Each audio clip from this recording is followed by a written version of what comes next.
Hello there, dumplings. Welcome to my first Housework Ramble of 2021.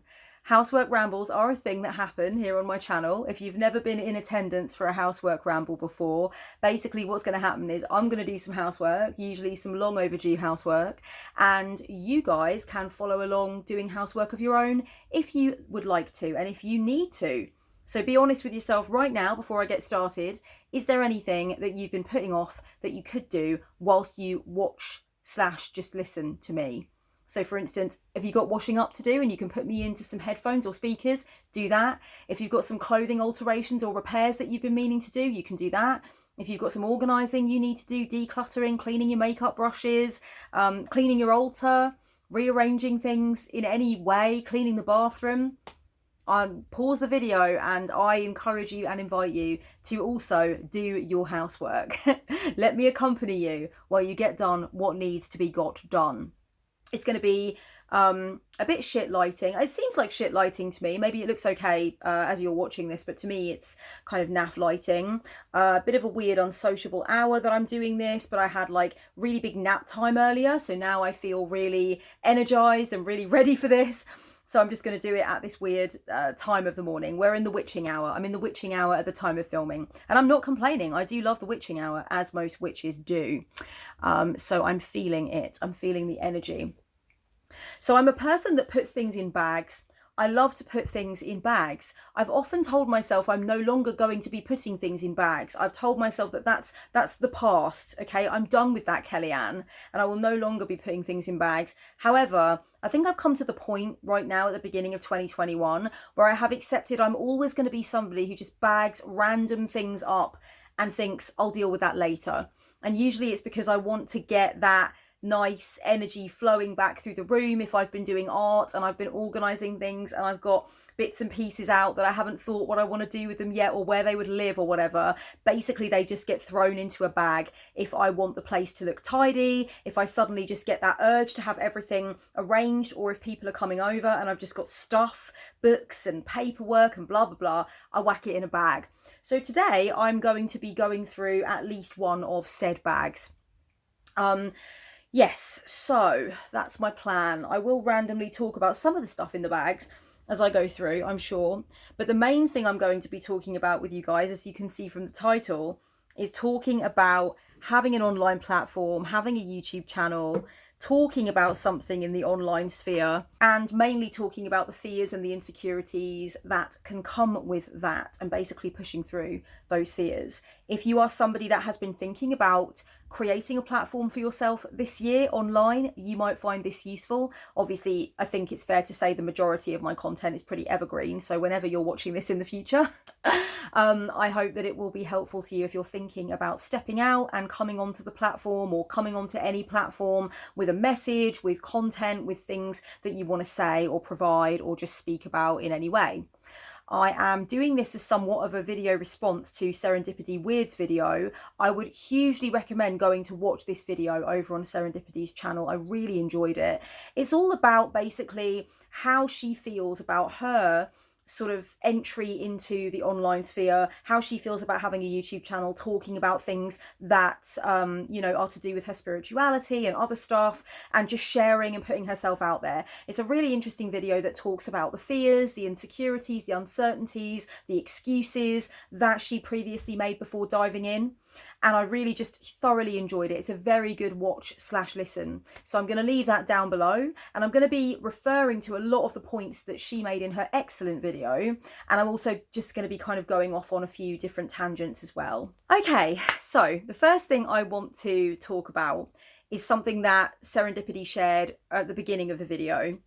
And it was basically about the fear of, nobody turning up to listen to what you're saying, nobody resonating with what you're saying, people not liking it, basically. And that part of the ego that tries to keep you safe by convincing you that it's not a good idea to put yourself out there in case people don't vibe with your message, people don't like what you have to say, and you end up feeling bad about yourself or about what you've produced for that reason. And I really related to that because I often grapple with my own I often have my own worries about whether or not to put a certain thing out on my channel. So even though I've been doing my channel and having my content online, my messages online for years now, I still have those feelings every now and again where I think about addressing something, or I think about approaching a topic and I think, oh, I don't know if people are going to like it. I don't know if that's necessarily something that I'm comfortable with having out there, because it's very vulnerable, or it's very honest, very different maybe, and I don't know how people are going to take it. And I kind of have to push through that. And I have to think to myself, well, what's the reason I would make it? And if the reason that I would make it is a good reason and it makes sense, then I'm going to go ahead and let myself make it. In Serendipity's video, she mentioned that if one person gets value from what you're talking about, if one person is helped by what you're talking about, if one person gets it or needed to hear it, then isn't that surely worth it? Isn't that enough of a reason to have made it? Why do we need a huge horde of people to come and say, yes, I approve, yes, this is great? Why do we need to put some kind of number on validation and decide that's when it was worth making? It's worth making right from the jump, of course. It's not just about what other people think of it. It's about having a record for you of what you believe or what you're going through. And of course, if you find it really challenging to have a platform or to talk about things online, then it's also an amazing self-development journey for you to be able to push through that fear. So I really enjoyed thinking about my own journey with this, and it's definitely been a journey. For me, obviously, I've been online for a long time doing my thing. But there's definitely certain videos that I think that I want to make, or certain things I think that I would like to talk about, and I get nervous and I think, oh, I don't know if that's going to be approved of, or if people will understand it. Maybe it won't get the views that I might hope it would get, and so I second guess making a video on that topic or writing on social media about that topic. Then I have to think to myself, okay, what would be the reasons I would do it? Let's say that it didn't get as many views as I wanted. Let's say people largely didn't agree with it. Let's say that it went down like a bit of a lead balloon.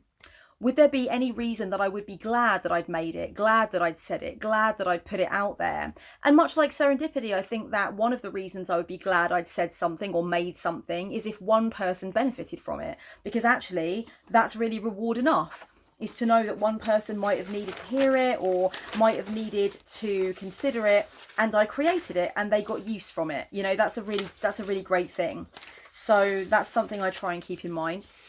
And the other part of the why for me is doing it for myself, doing it because it's a challenge for me, because it's scaring me, and therefore there might be something in it that's really worth doing. If it's freaking me out, the idea that someone could disagree or somebody might not like it, then in my mind I kind of think to myself, is this actually kind of a shadow work task for me? Would it be better for me to actually override that fear and say, I'm putting this out into the world precisely because it does freak me out, and precisely because I'm wondering whether or not I should.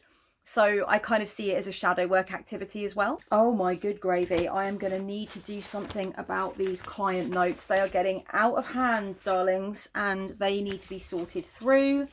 So let me put them under this little table that I've sat you on, and I will definitely address that at a later time. What's in this bag? Okay, I would personally say, don't forget that it is a gift to yourself to do something that you are afraid of sometimes. It honours you. You're honouring your journey to let yourself do that and to kind of freak yourself out and to show yourself that you are capable of going to your further reaches, and you are capable of giving yourself a challenge, rising to that challenge, and then afterwards absorbing what that challenge taught you. Darlings, I've just found this beautiful little gift package from artbyfaina.com, and I wanted to mention it because I had lost it and I didn't know where it had gotten to, and I'm so happy it's just turned up. Look at this absolutely beautiful Russian doll card that was sent to me by this amazing store. Thank you so much, you talented, beautiful creature, for sending me this. It's gorgeous. It's absolutely stunning. The colours are so rich and lovely. I will leave the link to your shop down below. And thank you also for this beautiful little bookmark that says life itself is the most wonderful fairy tale, which I couldn't agree more with that sentiment. I will immediately stick that in one of my books. That is really beautiful. I forgot that I had placed that into one of my bags, and I'm very delighted that it's turned up now. One thing that is often happening when you start a YouTube channel or you start putting your message out there on any social media platform is that you are deconditioning. You are going through a process of breaking down the parental or environmental or societal messaging that has told you what you're allowed to say, who you're allowed to be, how much attention you're allowed to have, that kind of thing. I think for a lot of people, the aim here is to decondition themselves from the idea that they're not allowed to speak, they're not allowed to have a platform, they're not allowed to have attention, they're not allowed to be front and center. I think for a lot of people, that's what they're trying to break down. For me, there's definitely some shadow work going on in the process of having a channel and a public platform and speaking my piece and saying what I think. But the shadow work is more around the idea that I don't have to please and appease everybody all the time in saying what I'm saying. Because for me, I was never really discouraged from having the spotlight. In fact, it was quite the opposite of that for me. I was encouraged in my endeavours when it came to spotlight and attention and succeeding and excelling in public. But there was a lot of shadow attached to it in terms of who I was trying to impress or what I was doing it for and what it meant. And so for me, it's definitely been useful having a channel and going on this journey in terms of reminding myself that I'm doing what I'm doing and saying what I'm saying for reasons that are to do with me, not to ultimately impress a parental figure, not to make sure that parental figures can live vicariously through my achievements, nothing like that. It's going to be about me doing what I feel, as opposed to trying to figure out what a parental figure feels or what a family group feels so I can play up to that, you know? So I think there's part of my inner child that has been wounded by the feeling that she has to play to the gallery and that she is looking for outside validation, you know, through the sort of spotlight oriented endeavors. So it's been really good for me, really healthy for me, I think, to have a way of being in the world where I'm talking about things I feel the instinct to talk about, but I'm not doing it to win approval in the way that I think a lot of messaging was centered around when I was growing up, you know. I've just found my mini Orbifold Tarot, which is a delight and a joy. It's always great what I can find in these bags when I actually start doing the work of going through them. So that's lovely. And I've got some little heart stickers that I will pop down there in my little stationery section in Cardslinger Corner. If you want a tour of Cardslinger Corner, by the way, darlings, I will leave one down below. I do have one on the channel. This has actually become a little bit more of an altar area as well now. It's not so much of a working area. It's more for me personally. So I'm definitely going to be posting an updated sort of walkthrough of this area soon, in the not too distant future, but I'll leave the one down below that I've already made. If you worry about having a public platform, if you worry about, you know, starting a channel or starting a TikTok or whatever it is you want to do, maybe think about what your parental conditioning has given to you in terms of how you feel about putting your voice out there, how you feel about permission to be in the spotlight and to be part of any kind of public discourse.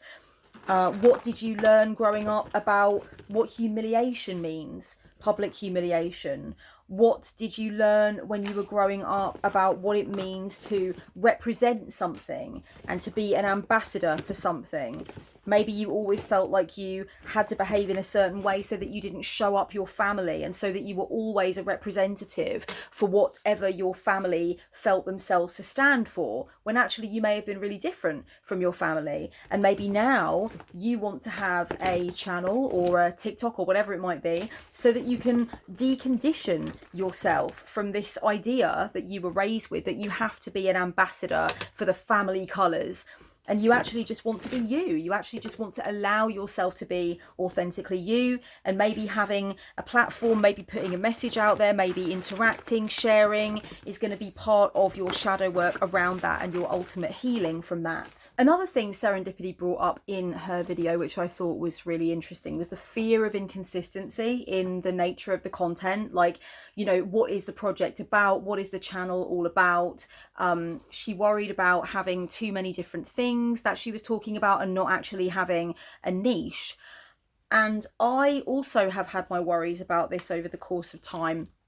But one thing that I always say, actually, to my business mentoring clients when we're talking about developing a personal brand, tightening up the message, what is it all about? I find that a lot of business mentoring clients have this kind of fear that there's going to be too many different disparate things that they want to talk about.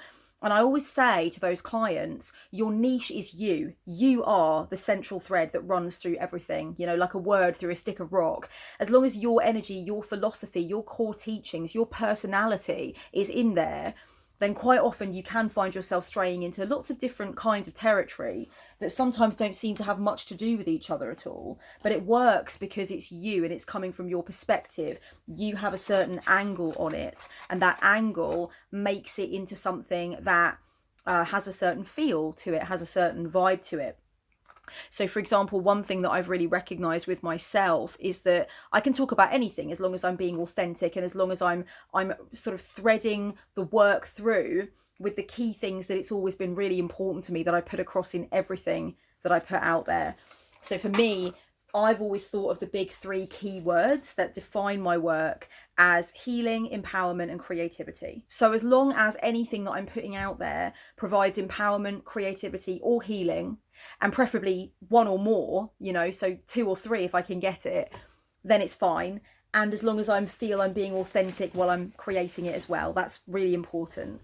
So then I kind of feel like as long as I'm going with my core philosophy, as long as I'm bringing creativity, empowerment, or healing, and I'm being me, I'm dressing like me, you know, there's nothing about it that is a facade, it really is who I am, then I feel like there's going to be a similar thread, a similar energy, a similar essence running through everything.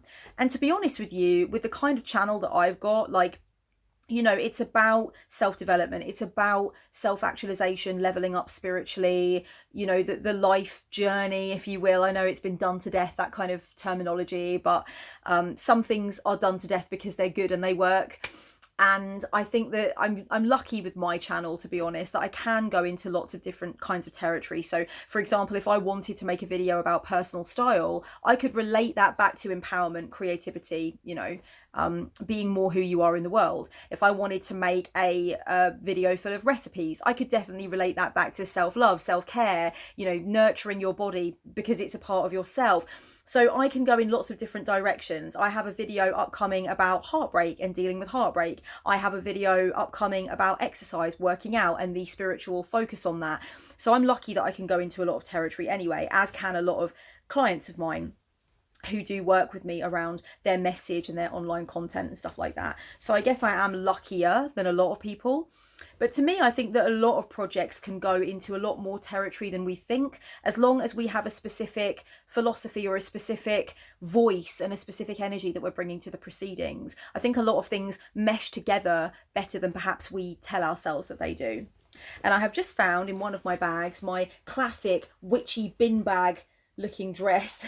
It looks like bin bag material. I assure you it doesn't feel like bin bag material. It feels lovely and sumptuous, but when I've got it on, I feel like I'm dressed in a really sexy bin bag or trash bag for you lot on the other side of the big pond. I know that a lot of people have a tendency to start something and start something else and start something else and start something else, and you have an original project, and then the project spawns all of these bastard children that you feel aren't actually under the umbrella of the original project, so you feel like you've got to have another channel and another channel and another channel.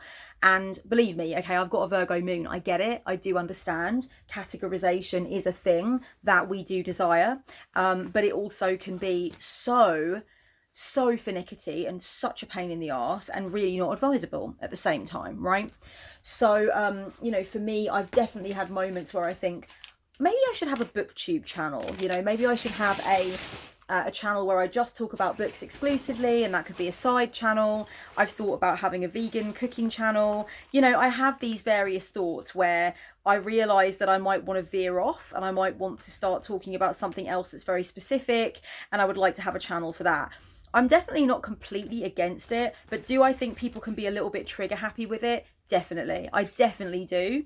And I think that it just ends up creating more problems than it actually solves. And people end up putting themselves in a content pressure cooker. They don't have time for everything. Then they've created another problem through making loads of channels for themselves where they are not sure what to focus their time and energy on, because they've only got so many hours in the day and so much free time that they can use to invest in channels or TikToks or whatever it might be. So I think if you've got lots of different worlds and you create a content outlet for all of them, you do end up in a pickle, let's face it. And I really didn't want that for myself.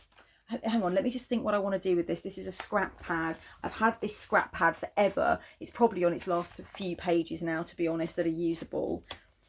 I do want to go through and decide, because I do like this paper's lovely at the back, that muted dusty pink and brown, but some of it is just like an abomination unto the Lord.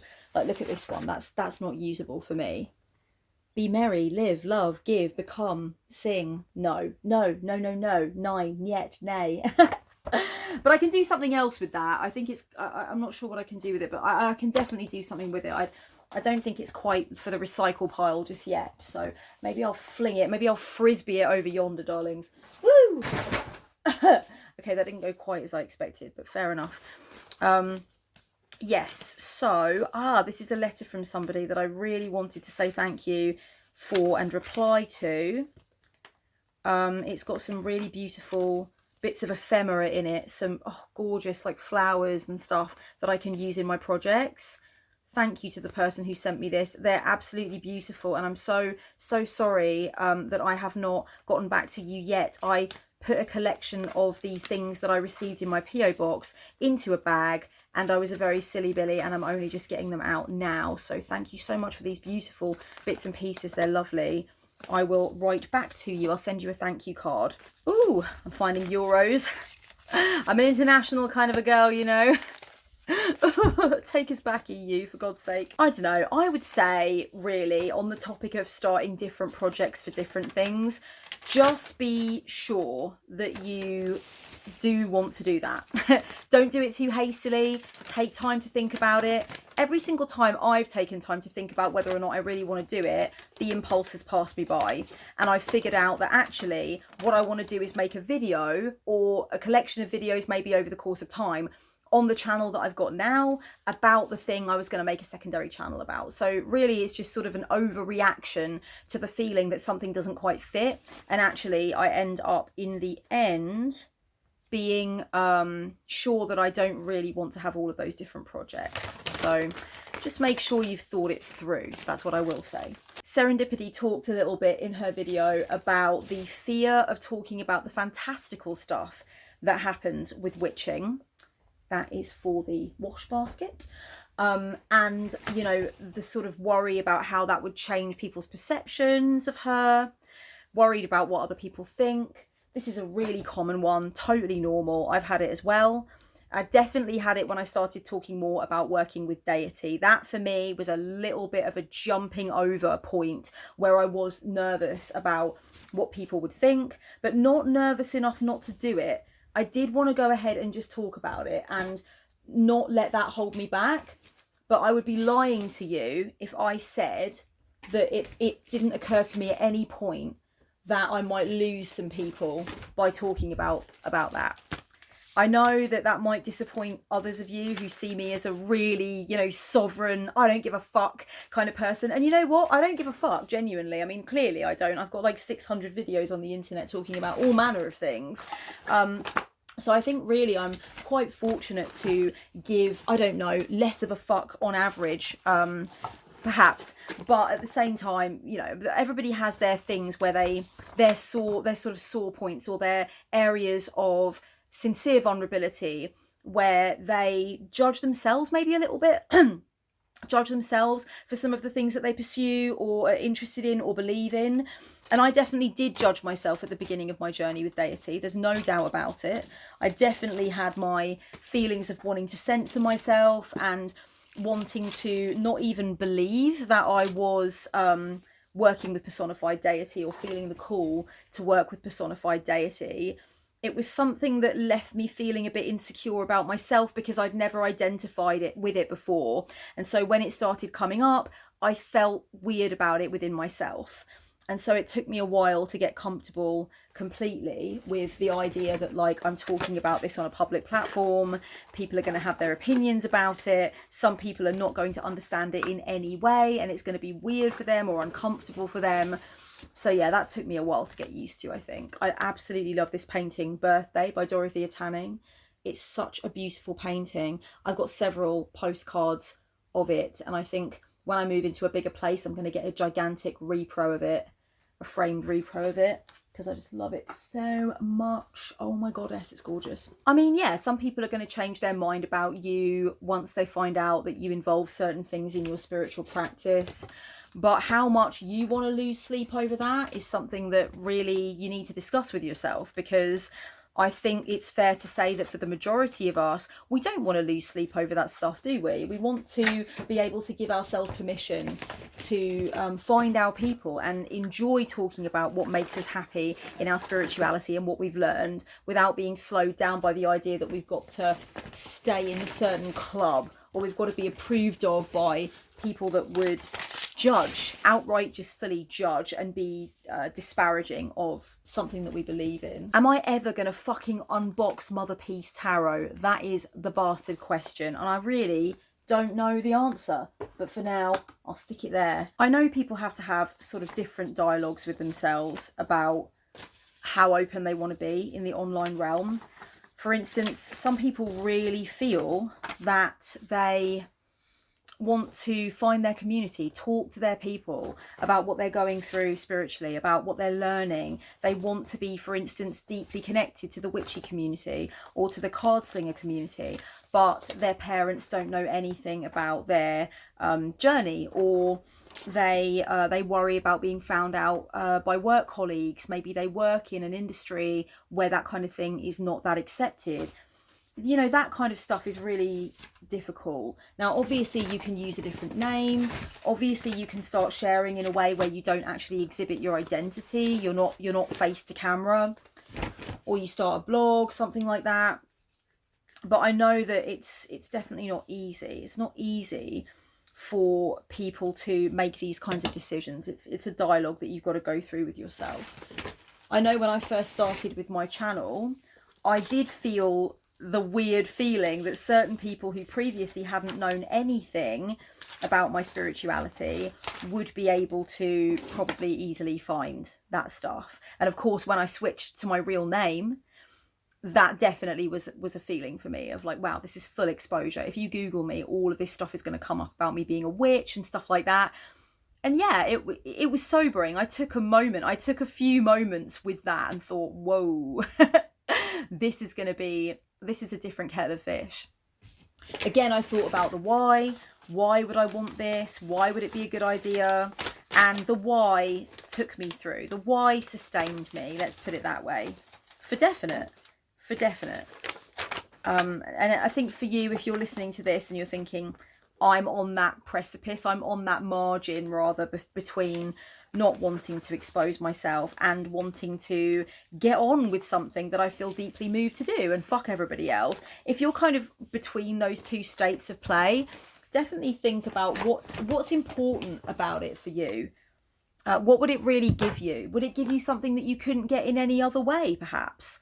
Because I think that's something to sit with, and it's something to think about for definite. A wonderful, lovely client of mine sent me a beautiful package. I think it was last Halloween, before Halloween 2020, so it was Halloween 2019, I think. And within the package, there were these lovely decorations, and there was a few of them, but these two I want to make into earrings. And I have the stuff that I need to make them into earrings because a beautiful friend of mine gave me a jewellery making kit 2 or 3 years ago for a birthday. So I'm definitely going to make these into earrings, okay? Watch out, watch my ears, watch these spaces, because these are being made into earrings very shortly. You know it's my house if you're just finding strings of fucking fairy lights everywhere with different settings on them. That's just me all over that. I absolutely love some copper fairy lights. It just makes my day. I can't help myself. Oh, blimey. That setting's a bit wild. party setting. One thing I really enjoyed about Serendipity's video is that she mentioned the worry about causing harm through talking about what's worked for her and giving any kind of advice at all, suggestions, tips, etc. Just worrying about where that could go if somebody takes that advice and it doesn't work, and feeling the concern about that. That is definitely something that I have dealt with big time on my journey, big time, because obviously my videos are intended to be helpful resources. For me, it's all about caveats and disclaimers and caveats all the way, sunshines. And I've made a video about that, which I will leave down below. It's another housework ramble. I might even be, was I going through my bags, some of my magical bags? Actually, I think I might have been doing laundry in that one. I can't remember, folding clothes, I think. But there's a housework ramble where I talk very candidly, actually, about how I feel about having that kind of perceived responsibility and the limit that I have myself in terms of making sure that I reiterate to people that it really is down to them. It's their decision, it's their life. I don't know the nuances of what they've gone through. I cannot speak to their experiences. They've got to figure out what's best for them, ultimately. And, you know, I think that I took on a little bit too much responsibility, or not responsibility, but like I assumed too much worry about the responsibility falling onto me when it evidently did not fall to me. And really, in a way, you could always criticize somebody for giving any kind of advice whatsoever when it's even remotely general. So when you want to just be helpful and you put a video or a blog post out, and then someone could come along and say, well, you don't know the nuances of every person's story. This could be really dangerous if somebody followed it to the letter. Yes, it could, but whose shoulders would that be on? Especially if I'm definitely not telling people that they should follow it to the letter. And I never would, you know. I'm not the kind of person to, I'm not a guru. I'm not trying to be a guru. I'm not trying to be, you know, within that paradigm of spiritual teacher that's like, I know the way, come to the light, let me show you what's supposed to happen and what you're supposed to do. That ain't me, baby. You know what I mean? I don't know who that person is, but they're not home. That's not what happens here. And it's not what I would ever want to have happen here. Here I am about personal responsibility, and I am about the nuances in people's stories. As long as I reiterate that, I feel like there's not really that much else I can do. So yeah, I've definitely talked about that in a previous video. I'll link that down below. I would say it's important as well not to allow the concern about potentially misguiding somebody or whatever. Don't allow that concern to become an excuse that stops you from speaking your mind online, enjoying the process of sharing and community, enjoying the process of teaching if you have something to teach, you know, if you have a philosophy that you want to share based on your experiences or your studies or whatever. I would say don't allow the fear of somebody following your advice wholesale and having a terrible time become an excuse that stops you from doing a thing that is scary, like putting your voice out there, joining community, especially if you feel like you might have negative experiences in community and you've kind of visualized negative experiences happening and it's freaked you out. Try to stop freaking yourself out. For every shitty thing you imagine might happen as the result of exposing yourself and your voice online, try and imagine at least one good thing that could happen. You know, if you're going to misuse your imagination, try and also do things the other way and use your imagination to build this beautiful picture of the good stuff that could happen. One thing Serendipity mentioned was, you know, the fear of getting it wrong, the fear of being wrong, the fear of telling something wrong, or, you know, misremembering something and giving the wrong account of it. Like, for example, I think one of the suggestions that she made was telling a myth a little bit wrongly and then having to sort of like be corrected, or maybe even knowing the myth, but like just saying it wrong. You know, sometimes I use a word wrongly in a video and I know that it's the wrong way of using it, but I just had a brain fart in that moment, or I was trying to speak too quickly and I kind of tripped up over myself, that kind of thing. Serendipity mentioned that for her, it's not that much of a big deal to be critiqued. That's not a major fear for her. She doesn't mind to be critiqued. So that's kind of a lesser issue for her. And it made me think to myself, what about for me? Is it an issue for me? Whereabouts does that fall for me in my sort of shadow considerations around having a public platform? I have definitely done some shadow work around the fear of being corrected and being critiqued, no doubt. I think that some of it is to do with the way that I was raised. So some of my parental conditioning has been around not admitting wrongdoing, seeing from particularly one of my parental figures in particular that saying you're wrong, admitting that you need to rethink your position is weakness. Because I learned that from being a young child and just being exposed to that belief that this parent had about themselves, I followed suit. And I also thought of, you know, accepting critique or admitting to being wrong as weakness. So part of it is deconditioning that. The other thing I think that makes me fear critique, makes me fear being wrong, makes me fear being questioned is imposter syndrome. And I've talked about that on my channel before. I'll leave a link down below to a video that I made about imposter syndrome. I think I would like to update my thoughts on that as well at some point, because I definitely have more to say on that. But I think that the idea that I somehow don't deserve my seat at the table is definitely part of what comes through when I'm dealing with shadow around being corrected or being critiqued. You know, it's this idea that there was another road that I should have taken in my life, the academic road. And that because I didn't take that, I'm not allowed to talk about some of the things that interest me or light me up, or some of the things I've been through, even some of the experiences that I've had. I think that part of any fear I might have around being critiqued or being pulled up on something might be around that feeling that at any moment somebody is going to tap me on the shoulder at the symposium and say, excuse me, you don't have a pass to be in here, which is what Lena Norms described in one of her videos as being basically key to what imposter syndrome feels like. It's this feeling that you are in a symposium or you're in an important room full of people or whatever, and you're all talking and hobnobbing or listening to something, or there's something happening that's around the thing that you're passionate about, and you feel that at some point people are going to notice that you're not supposed to be there and somebody's going to ask you to leave. And I thought that was a really good description of what imposter syndrome feels like, and I think I've definitely dealt with that.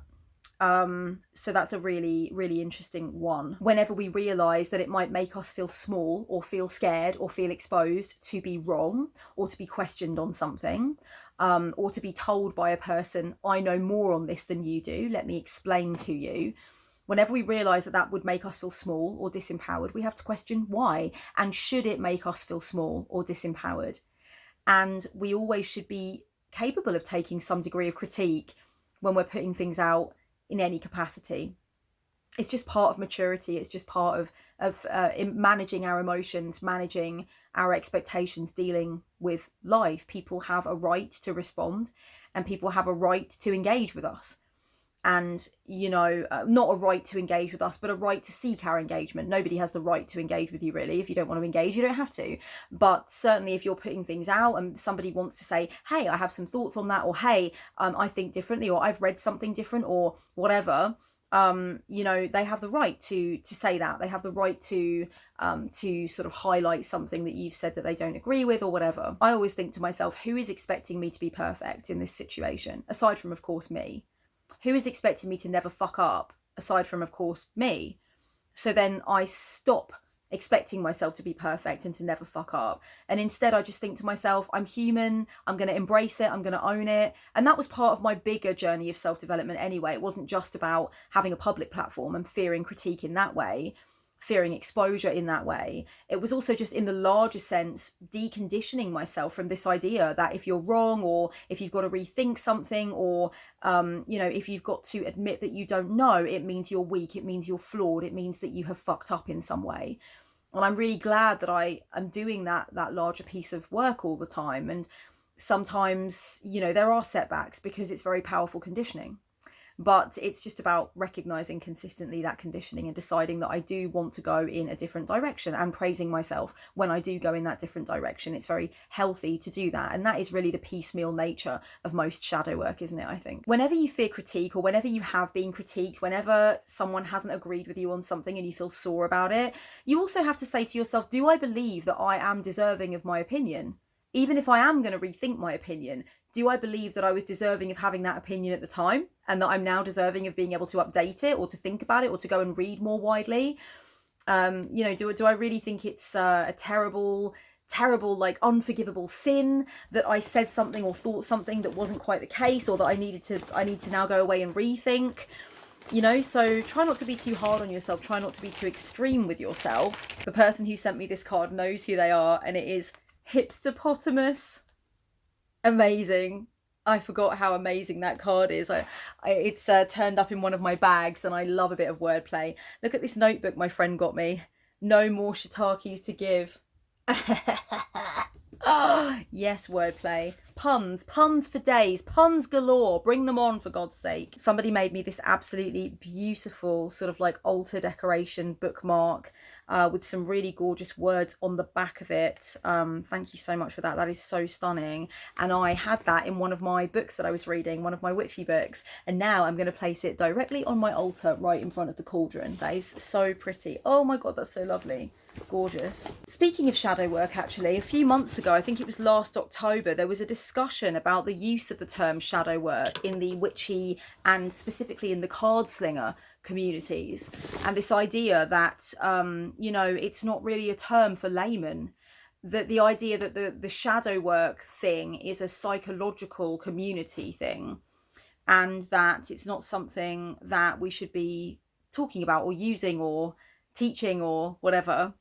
I think that there was actually potentially a little bit of a mix-up in that dialogue around the difference between the concept of the shadow in human psychology as given to us by Carl Gustav Jung, and then the techniques, the applied techniques of shadow work, which actually lots of card slingers have given, you know, lots of very rich and interesting ideas to that concept, which is kind of it borrows from the idea of the shadow, but it is in itself its own thing.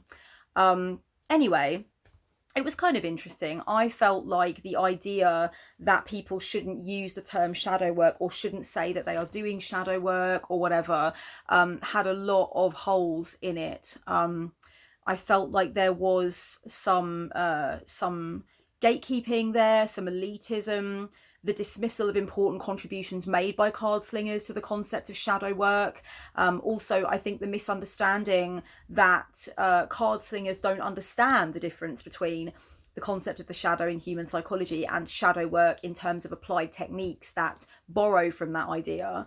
I think a lot of us are very aware of the difference. And I think that there's this idea that you know, that people don't get to talk about what has actually benefited them, and to talk about things that you don't necessarily need guidance to do. There is so many people that will never be able to afford Jungian psychoanalysis in their whole life long, and they know that they've been working on this thing that is called the shadow for fucking years before they even knew there was a term for it. It's actually quite instinctive for a lot of people. It's not something that there's a huge fence around, that we can't access, that we can't read about, that we can't understand. So anyway, you know, that dialogue was interesting. I will leave a link down below to a Facebook post where I wrote down some of my thoughts about that dialogue and where I sort of weighed in on the whole thing.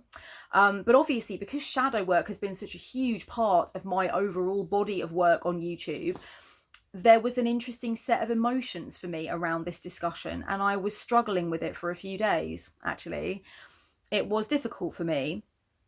It was intriguing for me that even though I felt like some of the arguments against the use of the term shadow work, and even the argument that people using the term don't understand it, were dodgy arguments, they weren't strong arguments, I really believed that, I still felt attacked by those arguments. I still felt like the arguments were directed towards me in particular, because so much of what people know me for is shadow work. That's what I really came out fighting, talking about in my message early on, was like, you know, discussing shadow work and the techniques I use for it and the techniques I would recommend for it. Ultimately, the feelings that I had around the arguments that were being made were really powerful, not so much because I disagreed with the arguments that were being made, but because I felt personally attacked by the arguments that were being made. And that was a very interesting piece of shadow work for me to do myself. Ironically, I said to myself, Kellyanne,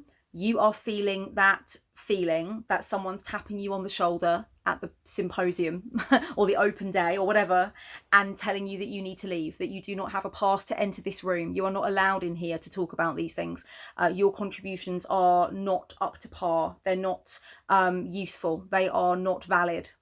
And you are feeling that very deeply. But you know what? If you can't handle the potential critique that is being leveled at you or people like you, that's on you. That's something for you to work on. That's shadow work that you can feel blessed to be called to. Nobody can disinvite me from this party because nobody invited me in the first place. Nobody can come along and say, because you don't have a PhD in this, you cannot talk about this. Your contributions to this are not valid and can only have taken people round in circles and can never have helped anyone because you're not qualified to talk about it. No one can say that to me and take my invitation and rip it up and make me leave the event, because they are not the reason I got into the event in the first place. I invited myself here, and I need to be able to accept the fullness of what that means, including critique and disagreement and the feeling that my position and what I've built and what I'm saying is not valid. So that was a really interesting feeling for me. And I think that for a lot of people that are on the fence about making a channel, talking about stuff, even if what they're talking about is not necessarily teaching anything, they just want to share, I think they're on the fence about it partly because they don't like the feeling that something like that will happen, where they are made to question their place at the party. They are made to feel as though they are not a valid member and they are not allowed in. It's not a very nice feeling, especially if you've been bullied in the past, or you've often had the feeling that you're an outsider, you're a reject, you're an outlier, and it hasn't always felt comfortable for you. Maybe if you are definitely sure that what you are seeking is community, then you might have a large shadow around the idea that you could be critiqued for some of the things that you say, because ultimately what you might be looking for is acceptance, is the acceptance of a community. And what I would say to that is I think it's really important that we recognise that we have other reasons why we want to say and do the things we want to say and do online. I don't think there's anything wrong with saying, okay, I am looking for a community, I am looking for friendship, I am looking for collaboration, interaction, connection online. I don't think there's anything wrong with that, but I think if that is the only reason, then surely you understand that probably everything you're going to make or say online is going to be driven by whether or not people will approve. And that means that the project is probably not authentic, and therefore also probably will not be a long-term project, because it's really not fun to create things that aren't authentic. Actually, it's just not really a buzz. It's not really a great time. So I think that that's also something important to recognize. It's sort of this idea that if you principally and only want community acceptance and to be embraced by the community, and you can't really think of any other reason why you're doing what you're doing, then probably what you're going to be doing is constantly playing to the gallery, constantly thinking, what is it that's going to get me the acceptance? What is it that's going to get my foot through the door? What is it that's going to make people like me? And that's just not a fun project. You know, I'm sure you would rather, and I frankly would rather, that you did something that did bring you joy, as opposed to just trying to always be winning approval and being so scared of saying anything out of line that you don't really take any creative risk whatsoever, or your work that you put out there is not even driven by joy. It's driven by fear. By the fear that you won't get that community acceptance you're looking for. Nobody wants to create in those circumstances. It's not fun. I know that I did not start talking about what I talk about with shadow work or anything else so that I could receive unconditional acceptance from other people, and so that I could get the pat on the head, and so that I could know that people who are much more academically learned than me accept what it is that I'm saying, and I can be this kind of like accepted outsider who has a seat at the table. I decided for myself as I was going through those insecurities that, like, I am not that emotionally attached to the table if the feeling I have that I've got to jump through 20 hoops to get to the table is not making me feel good about things I've produced that I know are worthy and I know have helped people. So I just decided to let it the fuck go, you know what I mean? Darlings, over the course of time that I have been making this video, I have emptied 3 bags and I've gotten through almost another whole bag. But I do need to do some reading of some of these bits of paper, these notes and things, to decide what is being recycled, what needs to be filed, etc. Oh no, there's 3 more pieces of paper in this bag and then literally it's empty. So that's actually really great. I've actually done quite a lot. There we go, that's another bag. So that's a fourth bag, yeah, that I've done. Amazing. So that's been quite a fruitful time for me. Thank you so much for being with me while I have been doing some housework, organising some things. Let me know down below, what did you do? What were you getting on with while you were listening to me talk and accompanying me on this housework ramble journey? Thank you very much, as always, to my patrons for making it possible for me to produce content and do all the lovely things that I want to do and have an assistant. I really appreciate your presence on Discord and your interactions with me and the support that you give to me financially and emotionally. It is very much appreciated. If you would like to become a patron, you can click down below for all the details on what is available to you with the different tiers that I provide. I have written a book, darlings. It is called Rebel Witch, Carve the Craft That's Yours Alone. You can pre-order it now on a bunch of different websites. I will also leave a list of some of the different websites you can pre-order on down below, or ask your local independent bookshop if you can please pre-order it through them, and I'm sure they can work that out for you. If you enjoyed this video, you can like it, you can share it, you can comment to let me know what you enjoyed about it, and I will see you guys on the channel next time. Much love, bumblebees, and blessed be. Mwah.